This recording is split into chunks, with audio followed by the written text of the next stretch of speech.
Velkan had seen many species in his 20 cycles of service with the Galactic Coalition. The tall, crystalline Shentar who sang their orders across battlefields. The four-armed Krovan who could reload weapons faster than anyone else.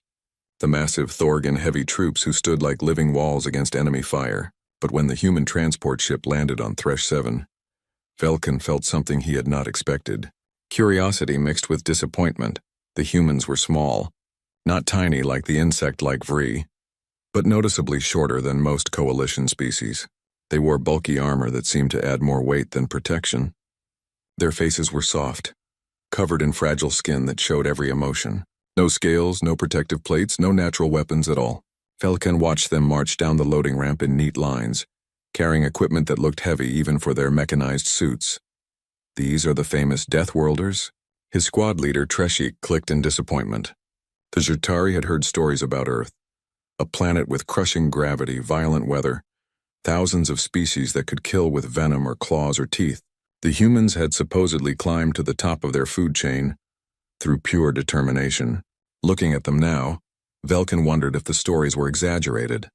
The briefing room was crowded that evening. The Coalition was losing the war against the Devourers, and everyone knew it.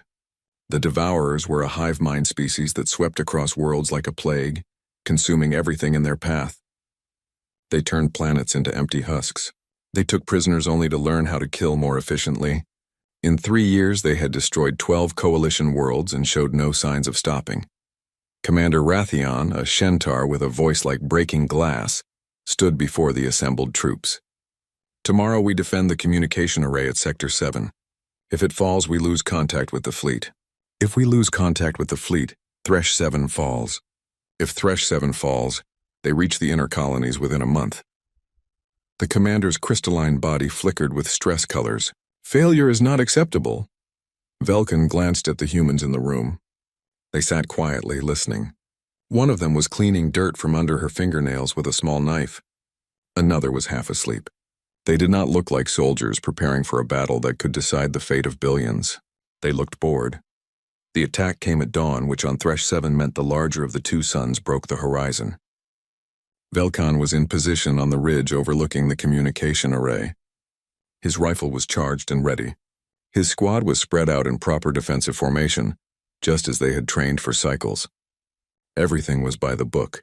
The Devourers came like a dark wave across the gray sand, thousands of them, moving with the perfect coordination of a single mind controlling countless bodies.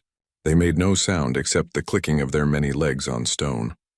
That was part of their psychological warfare, the silence before death. Velkan felt his breathing quicken. His hands trembled slightly. This was normal. This was the body preparing to fight or flee. Every Zhutari warrior knew how to control this fear, to channel it into focused action. He checked his sight lines and waited for the order to fire. The order came. The ridge erupted with weapons fire. Plasma bolts and projectile rounds tore into the Devourer swarm. The front ranks fell, but more surged forward over the bodies. They always did. The Devourers did not care about individual losses. They only cared about the objective: conserve ammunition. Treshik ordered. Controlled bursts. The battle settled into a rhythm.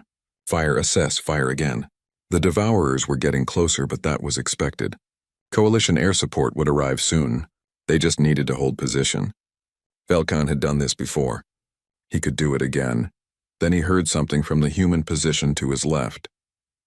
It sounded like laughter. Velkan risked a glance.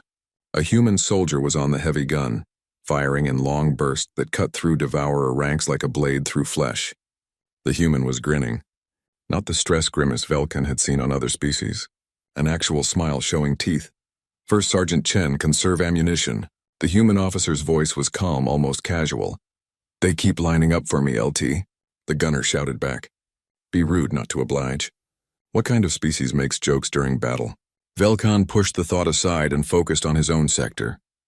The Devourers were adapting, spreading out to make themselves harder targets. Smart. The hive mind was learning. An explosion rocked the ridge. A Devourer suicide unit had broken through on the right flank. Velkan saw 3 Krovan soldiers go down, their armor torn open. The Devourers swarmed over the gap, mandibles clicking as they tore into coalition positions. Fall back to secondary positions. Treshik ordered. It was the right call. They could not hold a breached line, but the humans did not fall back. Velkan watched in confusion as a squad of humans charged forward into the gap. Not with the desperate panic of soldiers making a last stand. With organized precision, they moved in pairs, covering each other, firing as they advanced. One human went down with a devourer claw through his leg. He rolled, shot the creature point blank, and kept firing from the ground while another human dragged him to cover. The human with the leg wound was still fighting. Velkan could see the blood, could see the way the leg bent at a wrong angle. That injury should have put the human into shock. The human should have been unconscious or screaming. Instead, he had propped himself against a rock and was calmly shooting devourers with a pistol, calling out targets to his squad.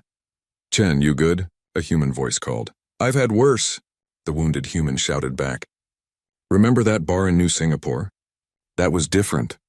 You were drunk." "Exactly. This is way better." They were joking. During a battle, while one of them was badly wounded, Velkan felt something cold settle in his stomach. This was not normal behavior. This was not how soldiers acted. The human counterattack bought enough time for the line to stabilize. Air support arrived and drove the devourers back. The battle ended after 2 more hours of fighting. Coalition casualties were light considering. 7 dead, 23 wounded. The humans lost 2 soldiers. The wounded human, Chen, was one of the first to walk to the medical tent. "Well, hup," he had refused the stretcher. That evening, Velkan sat with his squad and watched the humans. They were loud, laughing and arguing about something trivial. One group was playing a game with cards made from ration packaging. Another group was modifying their weapons, making small adjustments that probably violated a dozen safety protocols. "They are strange," Treshik said quietly. "Did you see them charge the gap?" Velkan nodded. "They did not show proper fear." "I think," Treshik said slowly, "that they showed it. They just did not let it stop them." Velkan thought about the wounded human, joking while blood pooled around his shattered leg. He thought about the humans charging forward while every other species fell back. He thought about the smile on the gunner's face. "Commander says the humans come from a death world," Velkan said, "a planet that tries to kill them every day." "Then they are used to danger," Treshik replied. "No." Velkan watched a human medic check on the wounded soldier, both of them laughing about something. "I think it is different. I think they are used to being the danger." That night, Velkan had trouble sleeping. He kept seeing that smile. Those humans running toward the enemy instead of away. In the morning, there would be another battle. The devourers never stopped. They would come again and again until the moon was consumed or the coalition was destroyed. Velkan had thought he understood fear. It was the thing you controlled, the thing you fought against inside yourself. But watching the humans, he realized something that made his skin crawl under his scales. Fear was not what the humans felt. Fear was what they created. The siege began on the 4th day after the humans arrived. The devourers had changed their tactics, surrounding coalition positions in the crystalline canyons and waiting. Just waiting. It was psychological warfare, and it was working. Velkan could feel the stress building in his squad. The Jatari were a careful species, planners who thought 3 moves ahead. Being trapped was against every instinct. By the 2nd day of the siege, Treshik was barely eating. By the 3rd day, 2 soldiers in another Jatari squad had broken down completely, rocking back and forth and refusing to leave their bunker. The Shentar were singing constantly, their usual beautiful harmonies turning sharp and discordant. The Krovan were fighting among themselves over minor issues. Everyone could feel the walls closing in. Supply drops could not get through. The Devourers had brought up anti-air weapons. The coalition was running out of food, water, and ammunition, and then there were the humans. Velkan watched them from his position. They seemed more alert than before, more focused but not panicked. If anything, they appeared calmer. A group of them had organized an exercise routine, doing something they called push-ups in full view of everyone. Another group was teaching a Krovan soldier some kind of word game. The human medic, Chen, was hobbling around on a makeshift crutch checking on wounded soldiers from every species. "How are they so calm?" Velkan asked Treshik on the 3rd night. His squad leader's eyes were dim with exhaustion. "I do not know. Perhaps they do not understand how much danger we are in." But Velkan did not think that was true. The humans understood perfectly well. They just did not seem to care in the same way. On the fourth morning, Velkin was assigned to a patrol with 2 humans. He was not happy about it. Working with unfamiliar soldiers during a siege was risky. But orders were orders. The 2 humans introduced themselves as Corporal Davis and Private Martinez. Davis was tall for a human, with dark skin and patient eyes. Martinez was shorter, constantly moving, checking her weapon and equipment every few minutes. They were checking the canyon perimeter, making sure the devourers had not found a way through the defensive sensors. It was boring work, which made it dangerous. Boredom led to inattention, and inattention led to death. "So, Velkan," Davis said as they walked, "what do you think of Thresh 7? Velkan blinked in surprise. "Small talk during a siege? It is a strategic location. The communication array is vital. Sure. But I mean the place itself. Pretty nice canyons. Reminds me of Arizona back home. Visited once when I was a kid." Martinez laughed. "Arizona? This is nothing like Arizona. Arizona has actual air you can breathe without a suit."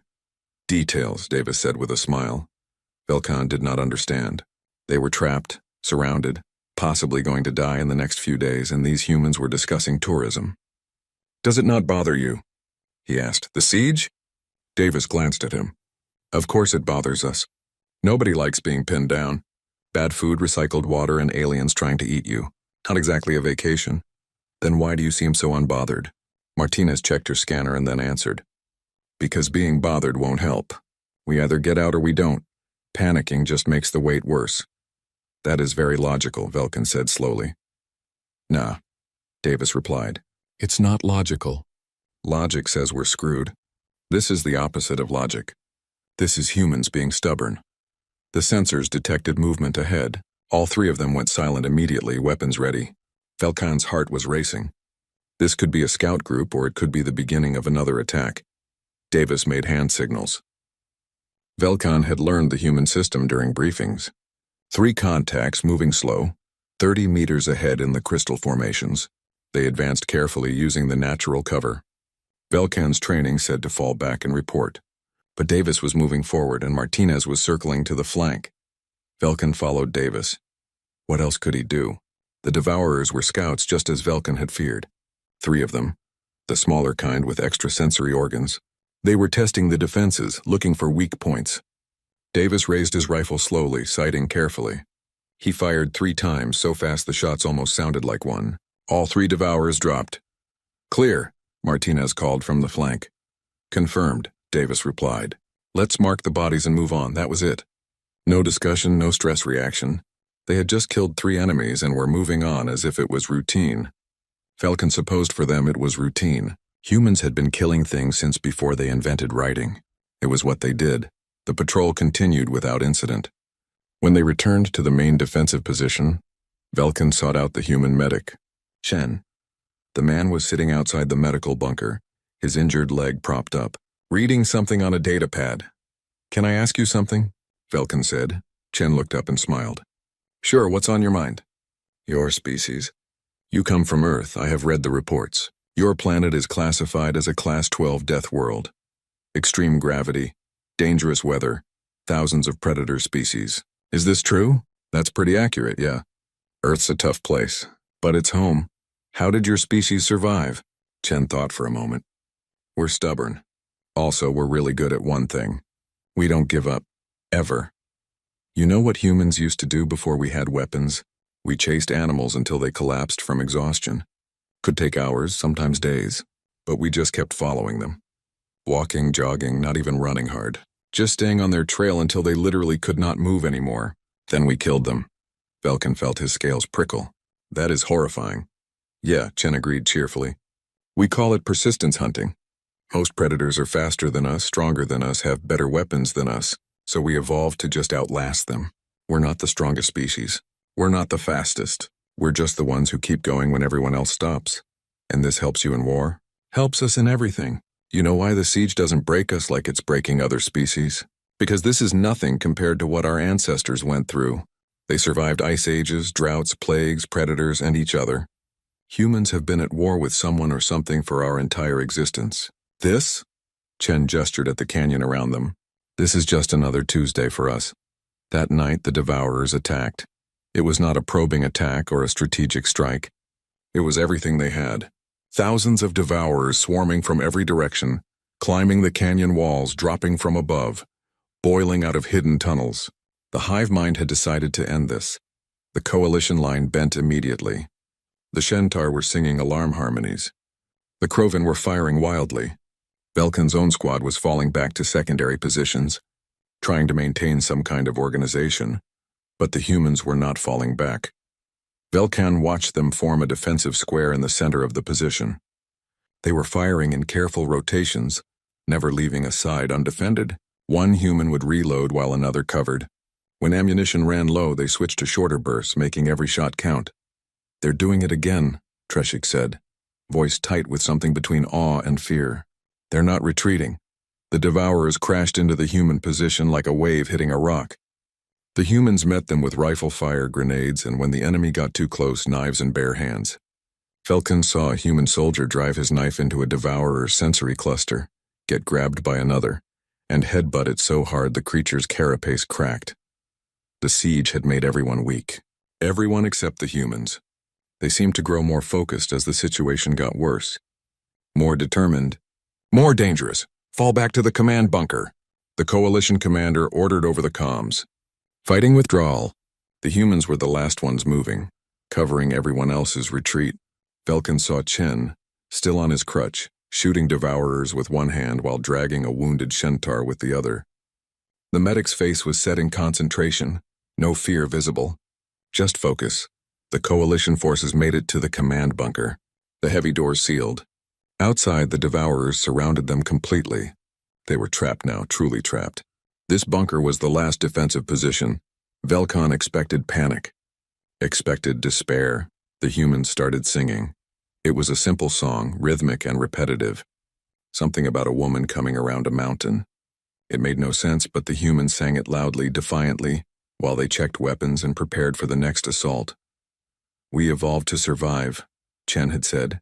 Velkan watched the humans and understood. The Jatari evolved to survive. They ran when they needed to, hid when they could, fought only when necessary. Survival was the goal, but humans evolved to win.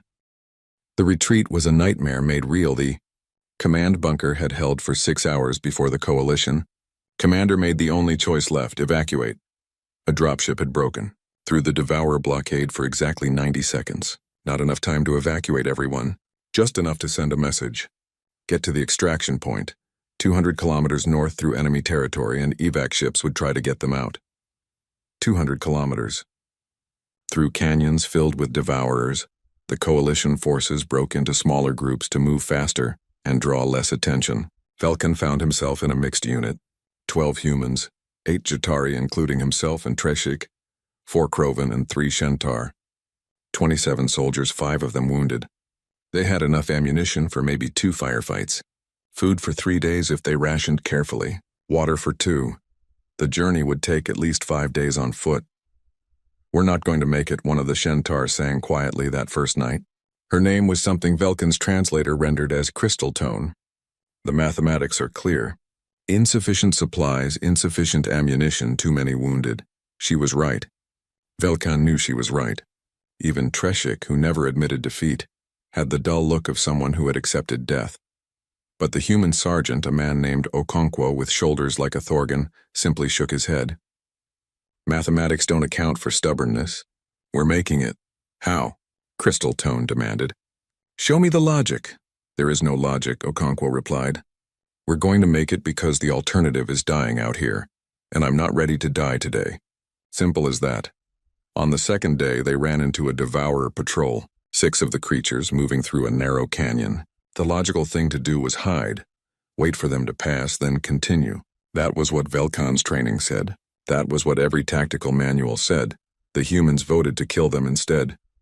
"They've seen our tracks," a human named Zhao explained.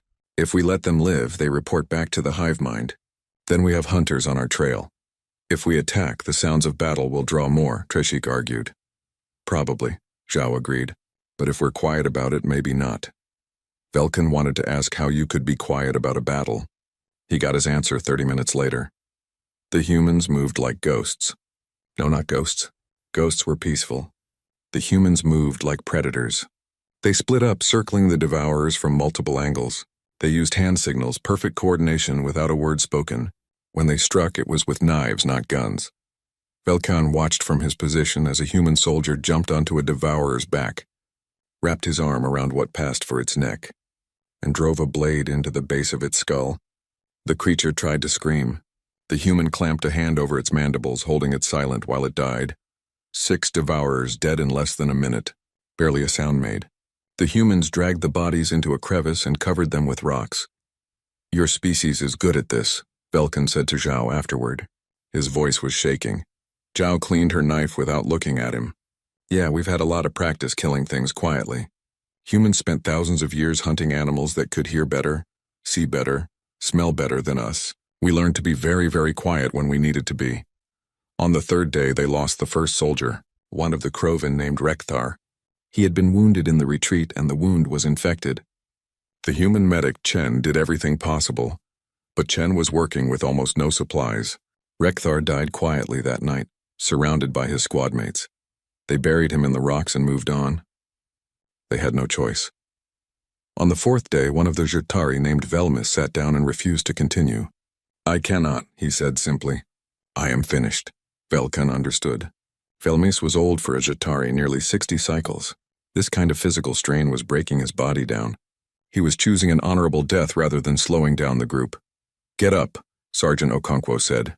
"I cannot," Velmis repeated. "You can," Okonkwo said. "I've seen you walk all day. Your legs work fine." "My spirit is broken," Velmis said with dignity. "I am old. I have lived a good life. Let me rest."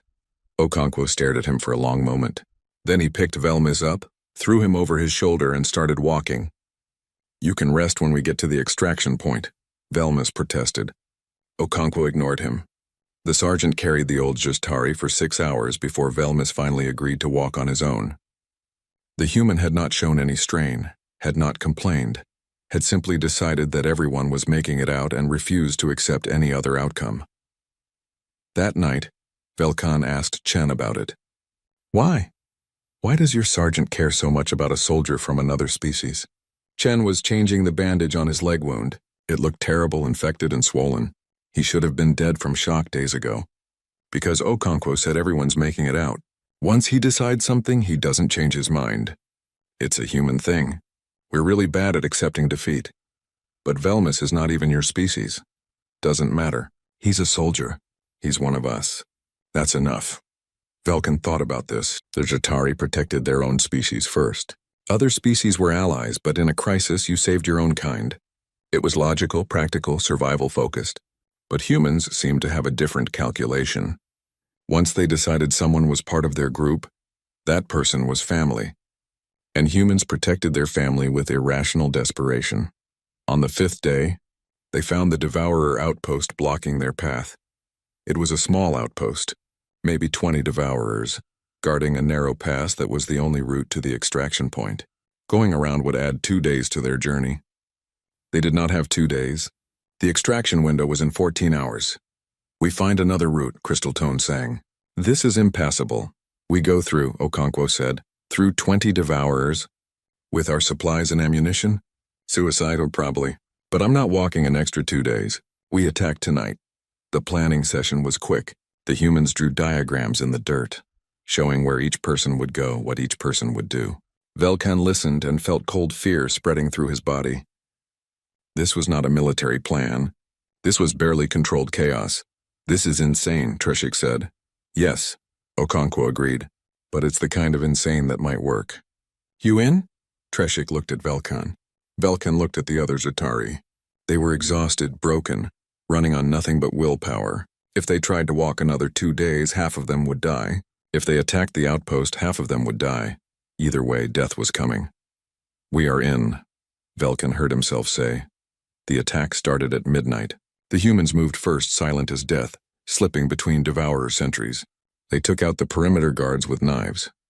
Then they set up firing positions and waited. The signal came. A human threw something into the center of the outpost. It was not a grenade. It was a speaker, playing the scream of a Devourer at maximum volume. The outpost erupted in confusion. Devourers ran toward the sound, looking for the wounded comrade that did not exist.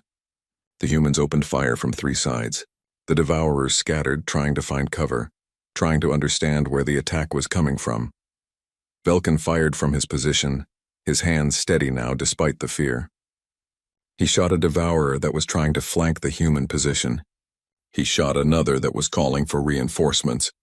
He was not thinking anymore.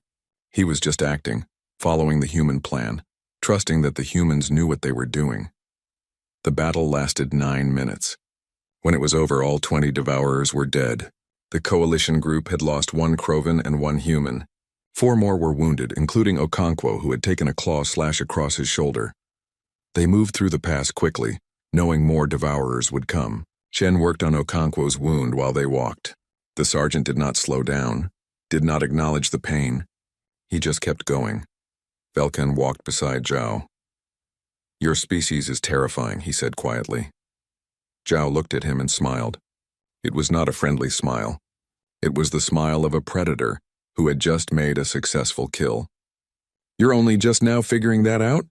They reached the extraction point with 2 hours to spare.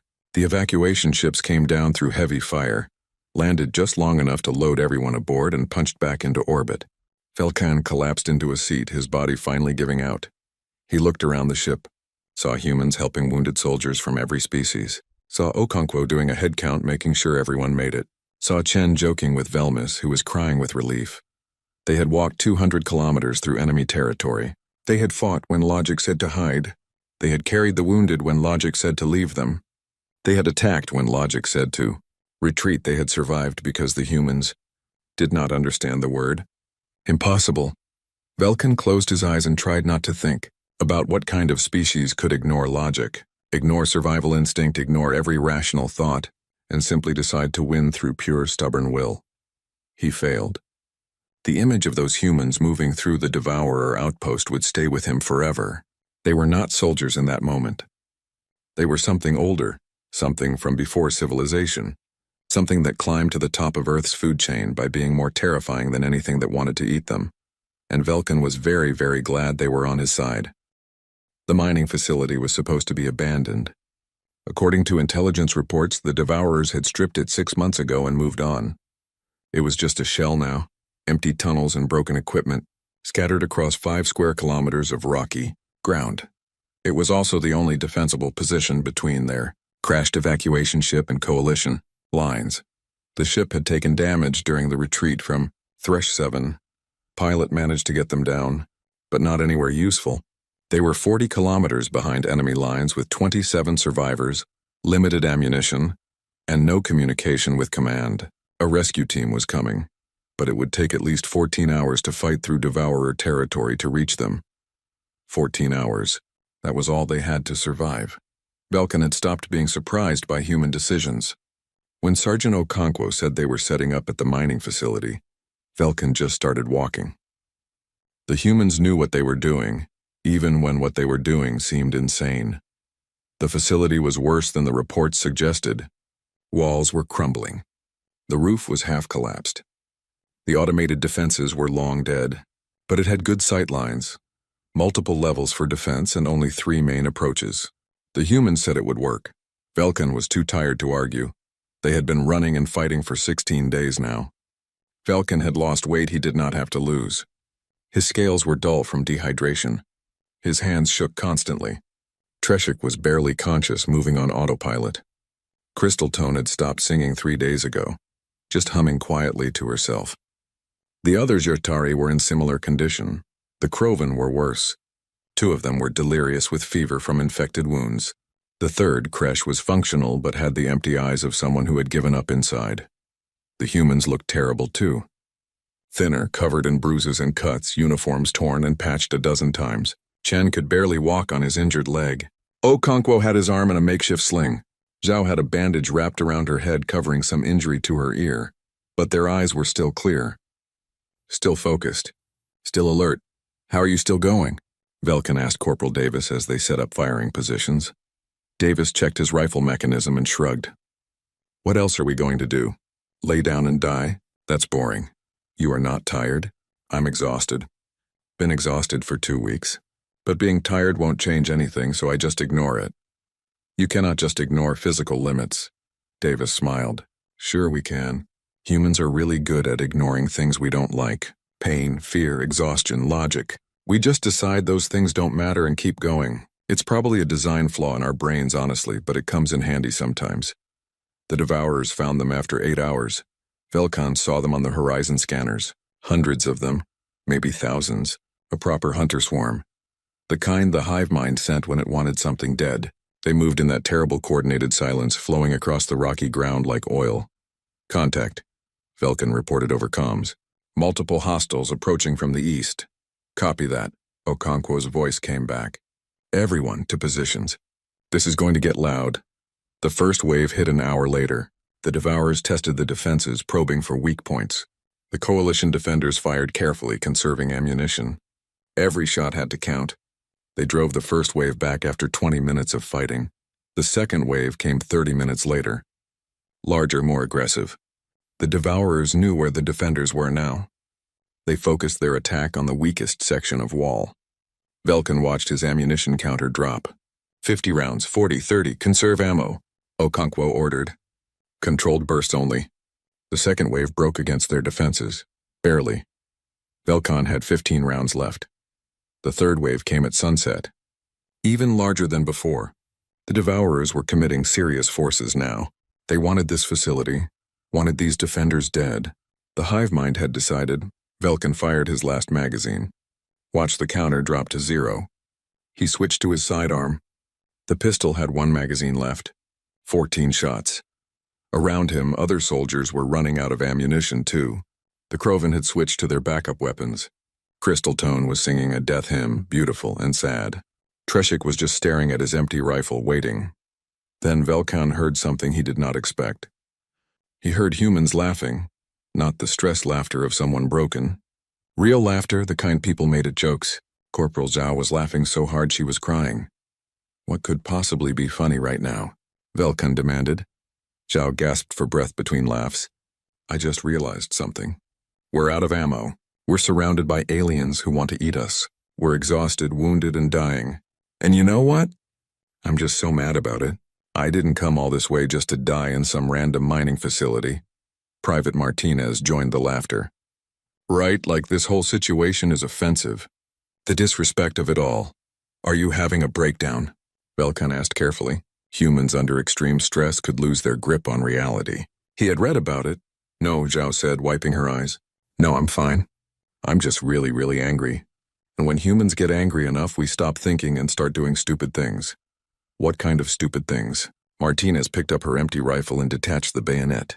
It was a simple blade, maybe 30 centimeters long. She clicked it onto her pistol with practiced ease. The kind where we make it hurt. Understanding hit Velkan like cold water. You are going to fight them in close combat. We're out of bullets, Zhao said simply. What else are we going to do? Die with honor at range like civilized soldiers. Yeah, but we're not civilized, Martinez said cheerfully. We're humans. We're the species that invented warfare before we invented farming. Fighting is what we do. Sergeant Okonkwo's voice came over the comms. All personnel be advised. Ammunition is depleted. We are switching to close quarters combat. If you are not human and have any bullets left, now would be a great time to use them. Humans fix bayonets. Let's show these things what a bad idea this was. Velkan heard the clicks of blades being attached to rifles all around the facility. The humans were preparing for hand-to-hand combat with creatures that had natural weapons, armor, and the backing of a hive mind. They were going to die. Everyone knew it. But the humans were smiling. The fourth wave came as the last sun set. The Devourers swarmed up the walls through the breaches, dropping from above. They came in darkness, as they always did, clicking and hissing. Velkan fired his pistol until it clicked empty. Then he just held it, frozen. A Devourer lunged at him. He closed his eyes, waiting for death. The death did not come. He opened his eyes to see Corporal Davis standing over the dead Devourer, his bayonet slick with dark blood. Stay behind me, Davis said calmly. This is going to get messy. Messy was not the right word. The humans fought with a ferocity Velkan had never witnessed. They used their rifles as clubs, their bayonets as spears, their fists and feet and heads as weapons. When a human went down, another would pull them up. When a human was grabbed, 3 others would attack the Devourer holding them. Velkan saw Private Martinez jump onto a devourer's back, wrap her legs around it and drive her knife into its sensory organs over and over, while it tried to shake her off. He saw Chen, still limping on his bad leg, use his crutch to smash a devourer's legs out from under it, then stomp on its head until it stopped moving. He saw Sergeant Okonkwo, wounded and exhausted, pick up a piece of broken equipment and swing it like a club, roaring something in his native language that the translator could not interpret. The devourers began to hesitate. Velkan saw it. The hive mind was processing new information. These defenders should have been broken by now. They were out of ammunition. They were wounded and tired. They should have surrendered or fled. But humans did not surrender. They did not flee. They just got angrier. The fighting continued for 3 hours. At some point, Velkan stopped being frozen and started helping. He used his claws, weak as they were. He dragged wounded soldiers to cover. He did what he could. Then the alarms started wailing. The facility's old reactor was breached. Radiation was leaking into the complex. In a few hours, everyone inside would be dead from exposure. Fall back to the upper levels, Okonkwo ordered. Get away from the reactor. But the humans were not falling back. They were moving toward the reactor. What are you doing? Crystal Tone sang in horror. That is death. We're already dead, Joe shouted back. Might as well make it count. Devourers this way. Come get us. The humans were using the radiation as a weapon. They were deliberately luring devourers into the contaminated zones, letting their enemies kill themselves chasing human soldiers who were already dying. It was insane. It was brilliant. It was the most terrifying tactical decision Velkan had ever witnessed. The humans fought for another hour in the radioactive sections of the facility. They were dying, their bodies breaking down from radiation sickness, but they kept fighting, kept killing, kept smiling those terrible predator smiles. When the rescue ships finally arrived, they found the humans still standing. Surrounded by hundreds of dead devourers, their skin was burned from radiation. They were bleeding from a dozen wounds, but they were alive. Velkan collapsed as the rescue team secured the facility. The last thing he saw before unconsciousness took him was Sergeant Okonkwo, skin blackened from radiation burns, helping a Jatari soldier onto a stretcher. The human was still smiling. Velkan woke up 6 weeks later in a coalition medical facility orbiting a planet whose name he could not remember. His body felt strange, lighter somehow. The doctors told him he had been in a medical coma while they treated the radiation exposure. They told him he was lucky to be alive. They told him 8 humans had died from their injuries and radiation sickness after the mining facility rescue. Sergeant Okonkwo was not one of them. The human had spent 4 weeks in critical condition, but had survived. Humans, the doctors said with a mixture of respect and confusion, were remarkably hard to kill. Velkan asked about the others. Treshik was alive, recovering in another ward. Crystal Tone had survived but would never sing properly again, her vocal crystals damaged by stress. Velmis, the old Jatari that Okonkwo had carried, was alive and had requested to meet with Velkan when he woke up. The meeting with Coalition Command came on Velkan's 3rd day of consciousness. 3 high-ranking officers, a Shentar admiral, a Thorgan general, and a Jatari strategic coordinator. They had questions. Many questions. Describe the human combat behavior during the siege at Thresh 7, the Shentar sang. Velkan described it. The charging into enemy fire. The refusal to retreat. The wounded continuing to fight. Describe the human decision-making during the retreat through enemy territory. Velkan described it. The night raids. The insistence on carrying wounded from other species. The attack on the Devourer outpost when all logic said to find another route. Describe the final stand at the mining facility. Velkan described it. The hand-to-hand combat. The use of radiation as a weapon. The humans fighting while their bodies broke down from exposure. The officers listened in silence. When Velkan finished, the Thorgan general spoke in his rumbling voice. These tactics are disturbing. The humans show a disregard for their own survival that borders on suicidal behavior. Some members of the Coalition Council believe the human alliance should be reconsidered. Velkan felt anger rise in his chest. They saved my life. They saved all of our lives. At tremendous cost to themselves, the Jatari coordinator said. 8 human soldiers dead from radiation exposure. 12 more permanently disabled. all to hold a position that had no strategic value. The mining facility was abandoned, worthless. The facility had us in it, Velkin said quietly. 27 coalition soldiers from multiple species. The humans decided that was valuable enough. Emotional decision-making, the coordinator said. Not logical. Yes, Velkin agreed. Not logical at all. But it worked. We survived because the humans refused to accept that we might not. The Shentar Admiral's crystals flickered with thought colors. We need to understand what makes humans so effective in combat. You spent more time with them than any other Zertari soldier. What did you learn? Velkan thought carefully. I learned that humans do not experience fear differently than we do. They feel it just as strongly, but they have learned to use it. They turn their fear into anger, and their anger into action. They do not fight to survive. They fight to win, and those are very different motivations. Explain. We fight until fighting becomes too costly, then we retreat. We calculate odds and make logical decisions. Humans calculate odds and then ignore them if they do not like the answer. They have a concept they call spite, fighting on purely because giving up would make the enemy happy. It is irrational. It is also terrifyingly effective. The meeting continued for 2 more hours. Velkin answered every question as honestly as he could. When it was over, the officers thanked him and left. He did not know what decision they would make about the human alliance. 3 days later, Velkin was cleared to visit other patients. He found Chen in the rehabilitation ward, working with a physical therapist. The human's leg had healed poorly and would never be the same. Chen would walk with a limp for the rest of his life.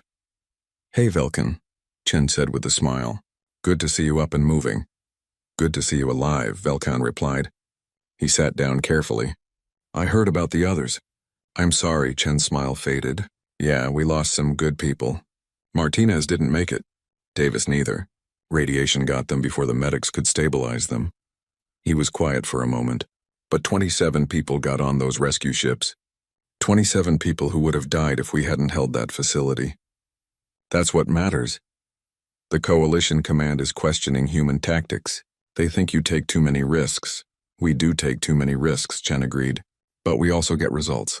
How many times have humans held positions that should have been overrun? How many times have we pushed through situations that should have killed us?